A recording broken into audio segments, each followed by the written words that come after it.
Okay, so good afternoon. Nakikita niyo ako? Okay. So good afternoon. So for today, what we're gonna have is book value per share and earnings per share. Actually, dapat hindi ito ipagsamahin eh. It's really better to do the video na earnings per share and diluted earnings per share. Pero medyo mahaba kasi paliwanag sa diluted. So let's just have these two easy topics. Okay?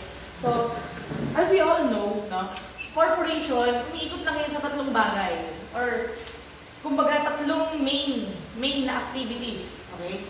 So, sabi natin, kung ang partnership, merong formation, then may operation, may dissolution, at may liquidation. Pagdating natin ng corporation, ganun din, no? So, pagdating ng corporation, meron tayong formation, and then yung operations natin dito, kung sa partnership ay concern sa division of profits and losses, pagdating natin ng corporation, yung operation is about share issuances, di ba? So, dyan lang ikot yun. So, we have share issuances. Then, other than share issuances, we have the treasury shares or yung repurchase of the share issuance. The shares issued, no? Treasury shares. And then, syempre, yung declaration ng ating dividends. So, ayan yung tatlong topic na sumasakop sa pinakamaraming questions when it comes to examination. So, paano ba tayo nag-i-issue, di ba? So, we have different valuations like paano pag cash, paano kung lump sum, di ba? Yung cash na binigay sa atin, di ba? So, kung hindi man siya cash, paano naman kung ang binigay sa'yo ay property, should you measure it at fair market value, di ba? So, di ba, generally, fair market value of the asset, except kung fair market value ay mas mababa sa par value ng shares. In which case, dahil magiging watered stock siya, we have no choice but to proceed with the fair market value of the shares. Total, ang rule naman natin when it comes to that is fair market value of the shares or the fair market value of the asset, whichever is more clearly determinable. Okay? So, meron din naman tayong ibang share issuance pa. We have share issuance in exchange for services of an employee, which is recorded at the fair market value of the equity instrument issued. We also have share issuance in exchange for services, pero hindi ng employee, but ng isang expert or ng isang lawyer or whatsoever na kino-consider natin na outsider ng company. And that is recorded, no, using the fair market value of the services rendered by that outsider. Okay? So, meron din tayong share issuance through subscription. So, pag naka-issue na yung shares, actually, di ba, syempre, doon na yung normal na operation ng company. So, it will operate, then it will have income. The income will be put into the retained earnings, di ba? As you can remember, how do we put income of the corporation, di ba? How do we record the income? So, we debit income summary and we credit the retained earnings. And that is to close, di ba? Tama ba? Narinig niyo ba ako? And that is to close the income to our retained earnings. And then sabi nga natin, the companies or the corporations, they are not allowed to retain so much earnings that it will be larger than their paid up capital. So what they do, no, is give dividends or declare dividends to their shareholders, to their outstanding shareholders. Pero there are times that the company has different motives, or either the shareholders sometimes, no, they want to quit their investment, and in those cases or in those instances, the shares which were originally issued to them are being repurchased by the company. So the company now will have the choice whether to reissue the shares, di ba? Para from treasury, it will go back again to the outstanding shares, or if not reissue the shares, the company or the corporation may now retire the shares. And those shares which were issued back in the treasury will now become unissued again. Okay? So, it's like hindi sila nabuhay at all, or hindi sila na-issue at all. Now, after after this, no? So sabi ko sa inyo, ito yung three main na nangyayari when it comes to the operations of the corporation. But then, hindi natin may iwasan na at the end of the day, or at the end of the corporate journey, possible na mapunta tayo sa part kung kailan kailangan na natin mag-liquidate. Okay. So when it comes to liquidation, we already have the partnership liquidation before. Okay. So the when you say liquidate, it's you are already winding up the operation. So you are already on the process of terminating the business person. No? It's not just the division or just the it's not just the division, it's not just a segment of the company, but the company itself. No? So, this is where the creditors are being paid, di ba? Anong pagkakaalala ninyo? When it comes to partnership, di ba, sino ang una natin binabayaran? Sa kaninong unang napupunta ang mga assets natin? Di ba? Kina-outside creditor. So, the same thing with the corporation. So, if the corporation will go under liquidation, so upon liquidation, the assets will be paid first, no, to the creditors and the preference shares, and then the last recipient will be the ordinary shareholders. Okay? So kung mapaalala ninyo, when I taught you the preference share dividends, diba? Sabi ko sa inyo, there is a reason, no? There are really preferences, kaya siya tinawag na preference shares. Kasi there are things that type of share is being prioritized than the ordinary shares. And that is when there is a dividend, di ba? So kung meron tayong lump sum na dividend, unang nabibigay yung dividend natin kay preference. Kung meron man tayong matira, napakaswerte yung ordinary. Diba? So, pero kung naman malaki yung tira kaysa dun sa napamigay natin sa preference, diba? Mas swerte talaga si ordinary. Pero sabi nga natin, before yan lahat ng yan, bibigay muna kay preference. Now, when it comes to liquidation, the same thing happens. So, dalawa nga kasing preference yan. Preferences to dividends and preferences to assets when it comes to liquidation. Now, what we're gonna have today is book value per share. And that book value per share is a measure how much can each share receive at the time that the corporation decided to liquidate its business. Okay?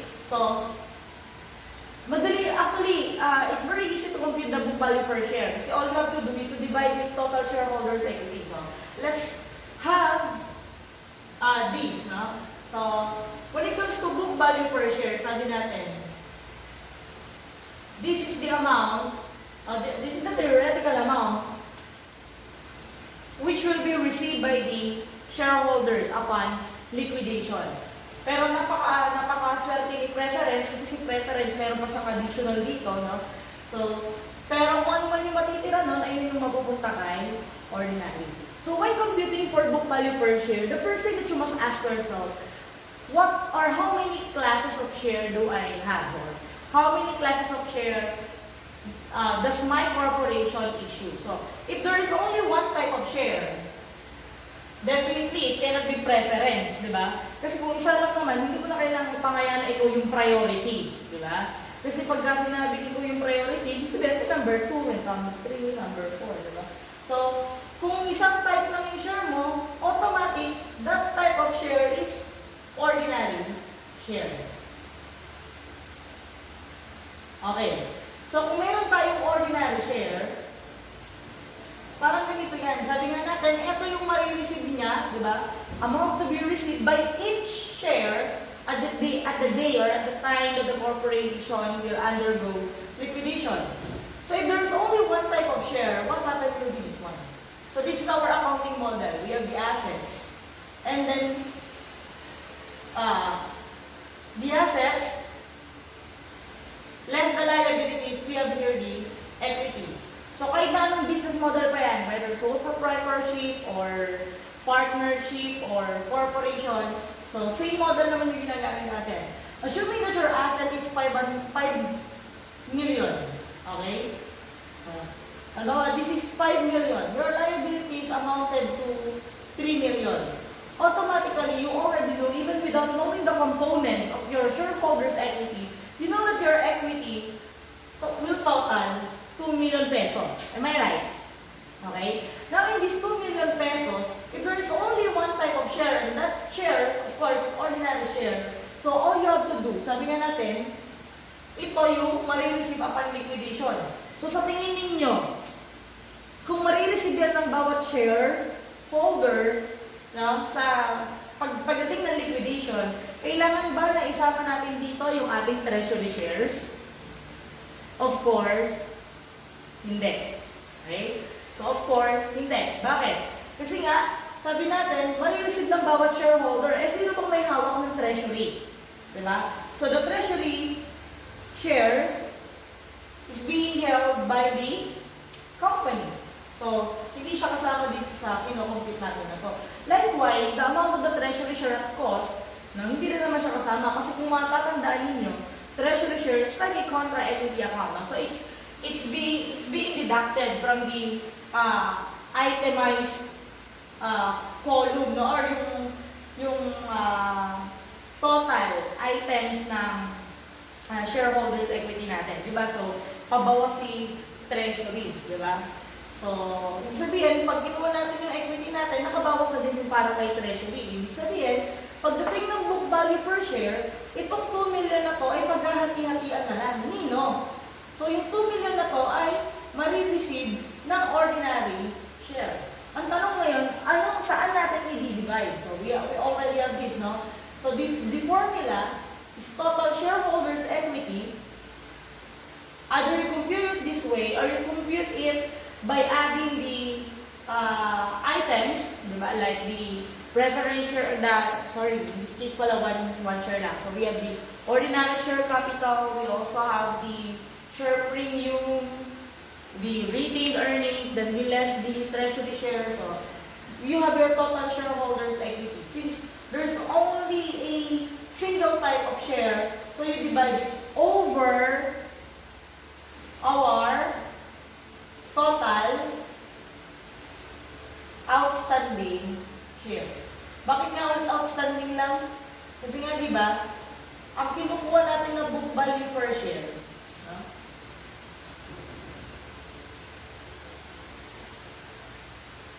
Okay.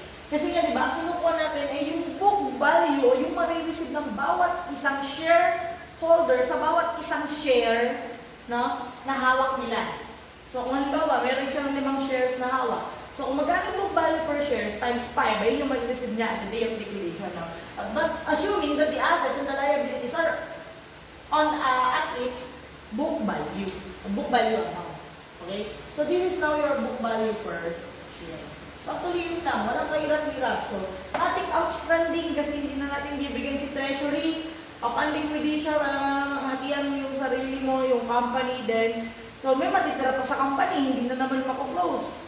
Diba? So, kung hindi na-close si company, hindi matatapos yung liquidation. So, more likely, hindi na natin nilalagyan hindi natin binibigyan si treasury. Kasi may naka-allot naman sa kanya, naka-deduct naman na dito. Okay?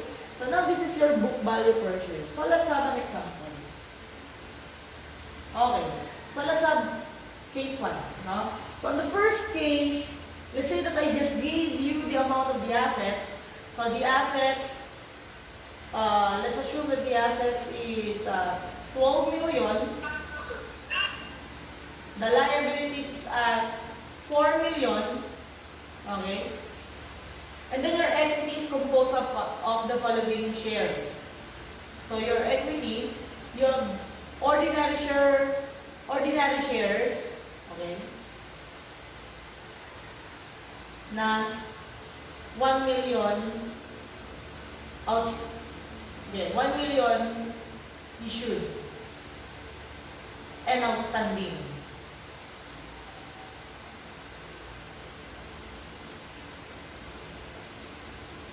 Okay. So using this given, how much is your book value per share or how much should each share receive at the time of the corporate liquidation. So we have, how much is the equity? The equity is 8 million. There's only a single type of share. So we only have we only have ordinary share, no? And we have 1 million shares na issued and outstanding. So divided by 1 million shares, ibig sabihin each share would receive 8 pesos at the time of liquidation. Is there any question? Mahirap?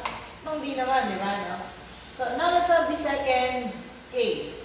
On the second case, the shareholders' equity was not given in this way, but they have been itemized. So we have here ordinary share capital. So our ordinary share capital, let's say, is 7,200,000. Then our share premium arising from issuances of ordinary shares is at 2.4 million. The retained earnings is 1.2 million. Okay. Then, ito naman yung given. So, kung yan lang, wala naman tayong contra equity account, na wala naman tayong treasury. So, how much is our shareholders' equity? So, we have 7,224 and 1,2. We have here 10,800,000. Okay? Assuming that the par of each share is 100.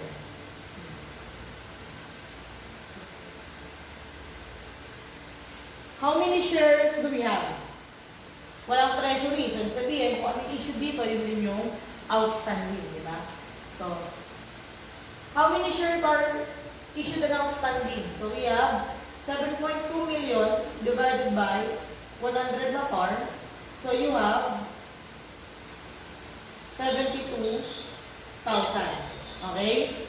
So, your book value per share, sabihin, the amount that your share will receive upon corporate liquidation, you have 10.8 million divided by 72,000 shares. And that will be how much?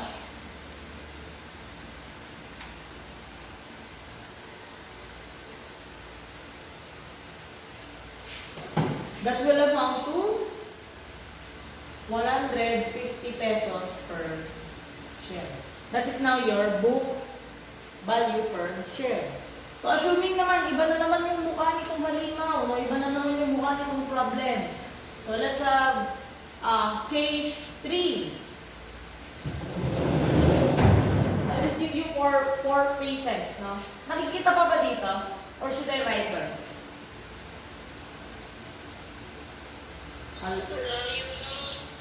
Malayo. Dito, kita? Mas kita dito? So, let's have here the third case. So, on the first case, the book value for the assets and the liabilities and given. So, presumably, we already know how much is the equity. On the second case, the shares were itemized, although this is the basic composition of the total shareholders' equity. The outstanding shares were not given. No? They're not given, but the par value is given. And since walang treasury, assume na natin na kung ano yung issue natin, yun din yung outstanding. Now, let's go to the third case. On the third case, the same, that I will give you the items of the shareholders' equity, except that I will add something. Okay? So, baka mas makikita nyo. So, we have the ordinary share capital. Let's say this is at 3.6 million. Then we have the share premium out of the share issuances from the ordinary share capital or the ordinary shares. So, we have 1.8 million. The par value, however, is 50. Okay?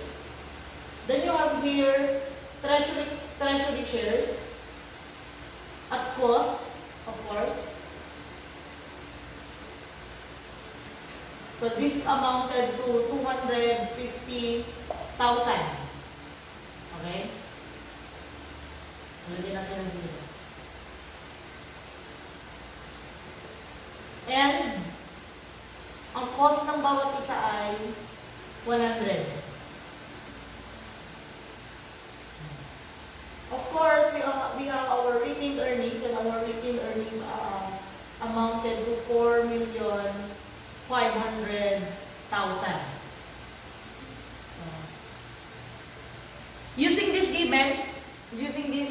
type of problem, how should you solve for your book value per share? So your book value per share, same formula. So let's get first the total shareholders equity. How much is the total shareholders equity? We have 3.6 million plus 1.8 million, this is already 5.4, less 250,000. So yung treasury share natin, syempre, tatanggalin natin. So less 250,000 plus our retained earnings na 4.5 million. So our total shareholders equity is, tama ba? 9,650,000.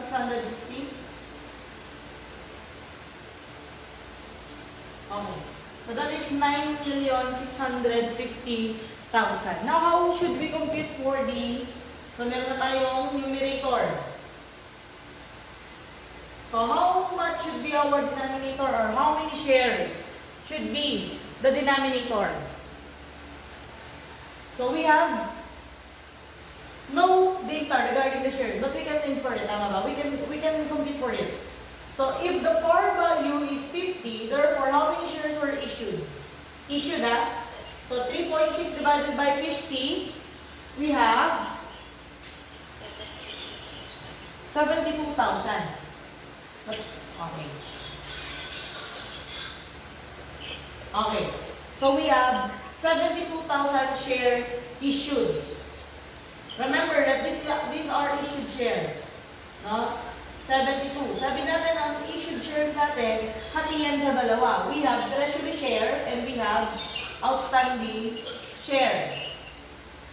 If the treasury share is at 250,000 and it is repurchased at cost of 100 pesos each, therefore how many treasury shares do we have? We have 2,500. Tama? Okay. So if there are 2,500 out of the issued shares of 72,000, therefore how many outstanding shares do we have? So this is 69,500. Nakukuha po? Okay, so ito kung mapapansin ninyo, from case 1 to case 2 to case 3, it's now a little bit complicated, no? Pero yun pa lang naman yung mukha ng book value per share at one class na nakita ko so far. So we have 72,000, then minus 25, our outstanding share is 69,500. This doesn't end here. Baka akala mo, porque na-compute mo to, tapos ka na, no? Minsan, yung mga ibang gumagawa ng exam, ilalagay na agad nila to sa choices. So, ikaw naman na madaling-madali, tuwag-tuwa ka naman, no? So, our total shareholders equity is 9,650,000 divided by the outstanding shares of 69,500. Okay. Therefore, magkano ang marireceive ng bawat isa? So, makaka-receive sila ng 138 pesos, tama ba? And 85 centavos. Okay. So that is 138 pesos and 85 centavos per share. Okay? So that's book value. So now let's have the fourth case. No? So ibig sabihin, ano yung lesson na nakukuha natin dito? Ito, ibang mukha, ito panibagong mukha lang. Pero ito, may dinagdag na tayo, no? Treasury. No? So, pagka pala meron treasury, since treasury is a contra-equity account, ibig sabihin, tanggalin natin siya dito. At tanggalin din natin siya dito sa issued kung para mabigay sa atin yung outstanding. No? Except, if the outstanding is already given in the problem, okay? So pag given na yung outstanding, huwag ka naman magbuda, meron na akong outstanding shares, nakalagay outstanding shares. Meron akong treasury, baka akala mo malilimutan ko to. So, ikaw naman, outstanding na pala yung binigay dito, hindi naman pala issued, dinidak mo pa yung treasury. So, naging double deduction, lalo ka lang mamamali, no? Kaya binigyan ko kayo ng mind map ng shares, di ba? From the authorized down to this level.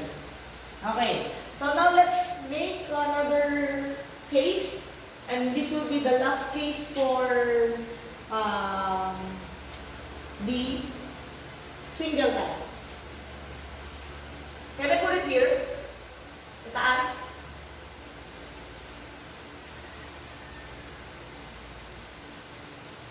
Okay. Now on our fourth case, I will give you another contra equity account, except that I will have a note to you. So, we have your OSC. The par value is 100 na lang ulit. Okay. So, this is 6,500, I mean 6,500,000. The share premium from this share issuance is gano? 3,400. Then I have here my retail earnings. So our retail earnings amounts to 4,200,000. Okay. Then we have your treasury shares at cost. At cost ang nakalagay, no? Then binigay na yung number ng shares. So we have 1,000 shares. 1,000 shares. So this is at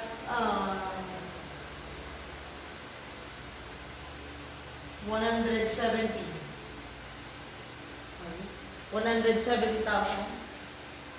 Then you have here, sorry, ito pala nalagay. Itong nasa taas lalagay. You have your subscribe share capital. You still remember subscribe share capital? So lumalabas yan, no, when there are shares that were subscribed by the subscribers. Parang redundant, no? Kumbaga, they already promised that they will buy the shares, but they haven't paid in full, no? So those shares are not issued as ito agad, no? As ordinary shares agad, no? So meron lang muna, parang ito nga yung share na to, ito yung magiging parang temporary hanggat hindi pa siya bayad. So pagka nakita kayo ng subscribe share capital, ibig sabihin na totally na walang binayaran, no? Although that is possible naman, pero ibig sabihin lang hindi pa fully paid yung shares. Okay? So you have a subscribe share capital amounting to 700,000. Remember that this is always at par. Tama? Kasi nga yan, no? Share capital yan. No? So this is at par. So, ito rin yun. Kasi nga, single type lang naman yung share natin. So, 100 din yun. So, we have 700,000. Then, of course, ang hindi natin maiiwasan dyan, huwag kayo mag-alala, itong share premium natin, papasok agad yan. Kasi ang share premium arising from subscription ay nare-record agad upon the subscription date, no? Diba? Hindi natin kailangan maguntay ng pera mabayaran, doon magkakaroon to. No. Ito yung unang nare-record natin bago pa ma-convert itong SSC papuntang OSC. So, now, hindi natin may iwasan, syempre, kung meron tayong subscribe share capital, malamang meron tayong subscription receivable. And there is a rule regarding subscription receivable. No? In reality, subscription or subscription receivable, no? If it is to be collected within 12 months after the balance sheet date, in short, this is current receivable. Diba? So, current, kasi within 1 year or within 1 year from the date of the balance sheet, makukulang ko siya, sabihin, current receivable siya. And since this is a current receivable, it is listed under current assets. Okay? So, nasa asset siya. Now, kapag daw ang subscription receivable ay hindi natin ma-receive within the first 12 months or within 12 months or 1 year from the date of the report, no? Or from the date of the balance sheet. So, it is considered as long-term receivable. Now, long-term subscription receivable is a contra-equity account. So, normally, we deduct it here. So, long-term, we have subscription receivable. Ito ngayon. Anong clue, ma'am? How should we know if the problem is silent? How should we know if the subscription receivable is long-term or short-term? So, ang clue na binigay ko dyan, if ang sinabi ng problem, the following composes, the following compose the total shareholders equity. Ibig sabihin, nilagay na siya, nilinya na siya sa equity. Ibig sabihin, hindi siya asset. At dahil nalinya siya sa equity, contra-equity siya. So, paano naman kung may kasama siyang asset? So, kung halimbawa, sama-sama lahat ng accounts and then naka-rumble, ibig sabihin, may assets at may liabilities, may asset ulit, may equity, may assets, may gano'n. So, kung hindi sinabi, so you may regard it as a current receivable or as an asset. Pero pag kasama ng mga ganito, ibig sabihin, long term yan, okay? So, halimbawa, ang receivable pa dito ay 4,800,000. Sorry, 480,000. No? 480,000. In getting the total shareholders equity, dapat sana ito i-deduct mo at ito i-deduct mo din. Okay, ayun ang tama para makuha mo talaga yung total shareholders equity. Ibig sabihin, your total shareholders equity is how much? We have 700 plus 6.5, so that is already 7.2 million. Plus 3.4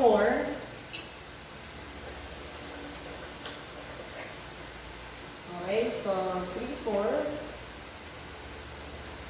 plus 7.2 plus 4.2 minus 170 minus 480. Did we arrive at the same answer?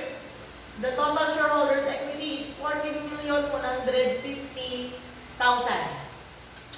Tama? So, normally, since ito yung ating formula to get the book value per share, we would have 14,150,000 as numerator. But remember this thing, this is an exemption. No? Even if there is a subscription receivable, so this is 480,000, no, that we deduct. When computing for total shareholders equity, so this one is being ignored. Okay? Ibig sabihin, kung dideduct natin siya at sabi ng book value per share, ay i-ignore daw natin pala dapat when computing only for book value per share, not all the time. This is the correct amount of the total shareholders equity. Pero when computing for book value per share, this must be ignored. And we deduct it. Therefore, what should we do? So we have to add it back. Okay? Ito na pala, sumubra na. Makasertan ka. Okay. So, i-add back natin yung subscription receivable. Maliwanag po. Okay kasi dito maraming nakakalimot. Kasi nga, ito yung tama. Pero pag mag-solve ka ng book value per share, ito dapat ay i-ignore mo. So, kung i-ignore mo yan, dapat huwag mo i-deduct. Pag dito yung kinuha mo, naka-deduct na yan. So, para mawala yung effect ng ginawa mo sa kanya, no, i-add back mo siya ulit. Or pwede naman, pag in-add mo siya, huwag mo siyang isasama sa computation. No? So, that is now your numerator. Hindi nakita. Ito na, yung sub ko na po. Sorry. Kita na po. Okay. So, sabi natin pag meron tayong subscription receivable, we must ignore only for the purpose of computing the book value per share. Okay, Bakit kaya sa tingin ninyo? No? Ako sa tingin ko, kasi nga, at the end of the day, this is still a receivable. No? So, receivable is, di ba, part pa rin naman siya ng asset. So, huwag na natin i-deduct. Parang ganon yung thinking ko. But I am not certain with regards to the reason why the subscription receivable, which is originally to be deducted, no, to arrive at the correct total shareholders' equity, should be ignored, no, for the purpose of computing the book value per share. But I'll search on that. So we have our numerator. Now, how much will be our denominator? So, eto na, medyo magulo na to. Kasi dito, meron lang tayong treasury.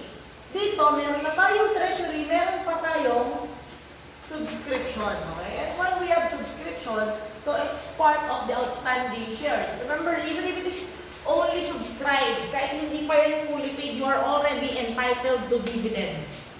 Tama? No? So, makaka-receive pa rin yan ng dividends kahit na subscription or subscribed shares pa lang yan. At hindi pa yan fully paid. So, in this case, no, ganun din. So, magkano na yan? Ilan ang ating issued shares? So, our issued shares is 65,000. Tama? Then we have SSC. Okay? So, plus SSC. For subscribed shares.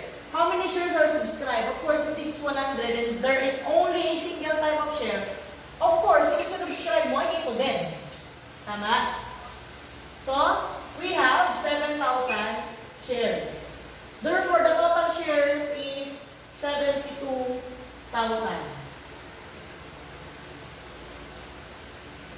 Huwag niyong kakalimutan to, ha?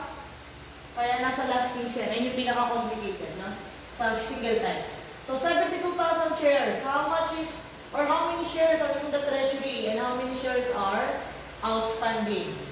So, there are 1,000 shares. Binigay naman na. So, we do not care kung magkano naman yung cost niyan. No? Kasi nakadeduct na yan dito. So, this is 1,000 share. Therefore, the outstanding share, no? Therefore, the outstanding share is at 71,000. Okay. 71,000. So, this is, or simply, 65 minus 1, we have 64,000. Diba? Ito yun sa issued. Then, yung subscribed shares natin, we have 7,000. Diba? So, ganun din yung makalabasan, 7,200. So, how much is this? You have 14,150 plus 480. So, you have a numerator of 14,630.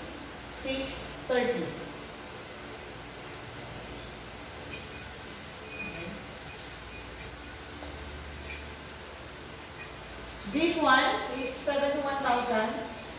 Therefore, the book value per share is how much? 206.06. 106.06. Okay. So this is your book value per share. Are we clear with book value per share with one type of share? Malinaw na po tayo dito, no? So, balikan lang natin some reminders when it comes to book value per share. Sabi natin, book value per share is the amount that each share would receive at the time of liquidation, no? So, if there is a single type of share, so this will be total shareholders' equity over total outstanding shares, including subscribed shares. Okay, total outstanding shares, including subscribed shares. But excluding, ayun na, treasury, kaya nga outstanding na yung sinabi natin. Okay? Another note, subscription receivable is ignored when computing for book value per share. Okay? So, ano ba yung mga note natin? So, yun nga, outstanding, isama yun, yung treasury, huwag natin kalimutan na i-solve, no? I-take into account. Then, the rest is good. Madali naman. Okay, so, this is for book value per share. I hope you learned something.